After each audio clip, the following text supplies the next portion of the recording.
Hi guys, Gosling came to Circle today. They're getting so big. Circle story time today. They're getting so big. Today's chapter, the cool of the evening. Remember, they're at the fair and they met Uncle, the pig next to Wilbur, who's huge and is the same age as Wilbur.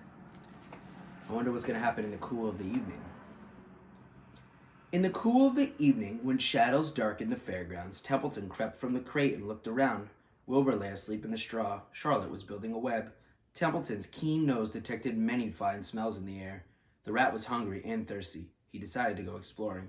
Without saying anything to anybody, he started off. "Bring me back a word," Charlotte called after him. "I shall be writing tonight for the last time." The rat mumbled something to himself and disappeared into the shadows. He did not like being treated like a messenger boy. After the heat of the day, the evening was a welcome relief. The Ferris wheel was lighted now.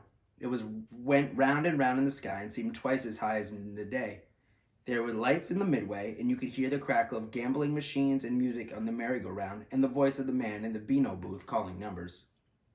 The children felt refreshed after their nap. Fern met her friend Henry Fussy, and he invited her for a ride on the Ferris wheel.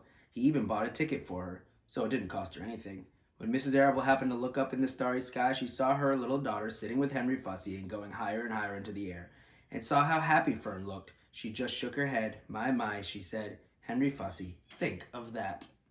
Templeton kept out of sight. In the tall grass behind the cattle barn, he found a folded newspaper. Inside were leftovers from somebody's lunch. He devoured a deviled ham sandwich, a piece of Swiss cheese, part of a hard-boiled egg, and a core of a wormy apple. The rat crawled in and ate everything. Then he tore a word out from the paper, rolled it up, and started back to Wilbur's pen.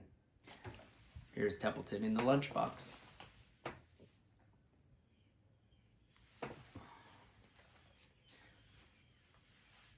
She had left a little space in the middle of the web. At this hour, no people were around the pig pen, so the rat and the spider and the pig were by themselves.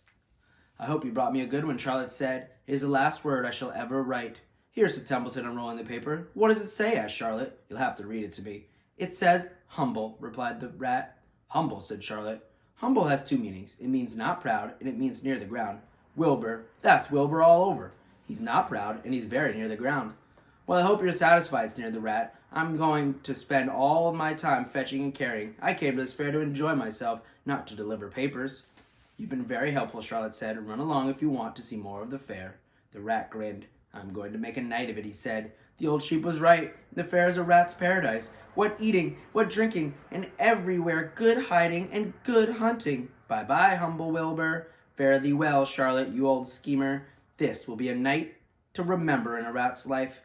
He vanished into the shadows. Charlotte went back to work. It was quite dark now. In the distance, the fireworks began going off, rockets scattering fiery balls in the sky. By the time the Arables and the Zuckermans and Lurvy returned from the grandstand, Charlotte had finished her web. The word humble was woven so neatly in the center. Nobody noticed it in the darkness. Everyone was tired and happy.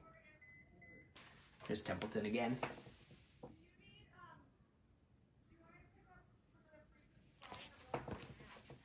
Fern and Avery climbed into the truck and lay down. They pulled the Indian blanket over them. Lurvy gave Wilbur a forkful of fresh straw. Mr. Arable patted him. "Time for us to go home," he said to the pig. "We'll see you tomorrow."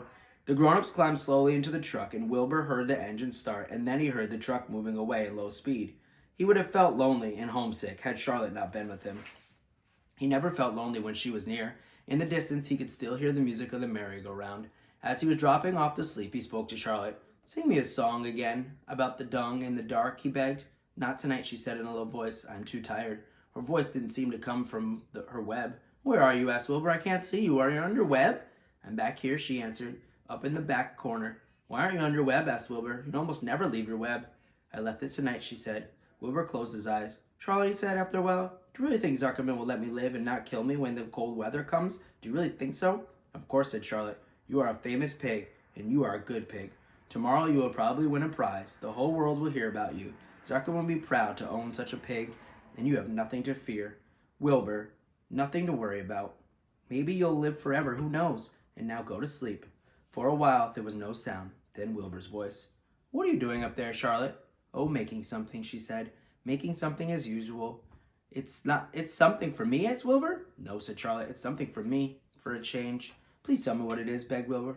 I'll tell you in the morning, she said. When the first light comes into the sky and the sparrows stir and the cows rattle their chains, when the rooster crows and the stars fade, when early cars whisper along the highway, you will look up here and I will show you something. I will show off my masterpiece.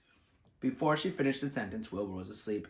She could tell by the sound of his breathing that he was sleeping peacefully deep in the straw. Miles away at the Arables' house, the men sat around the kitchen table, eating a dish of canned peaches and talking over the events of the day. Upstairs, Avery was already in bed and asleep. Mrs. Arable was tucking Fern into bed. Did you have a good time at the fair, she asked. As she kissed her daughter, Fern nodded. I had the best time I have ever had anywhere or any time in my whole life.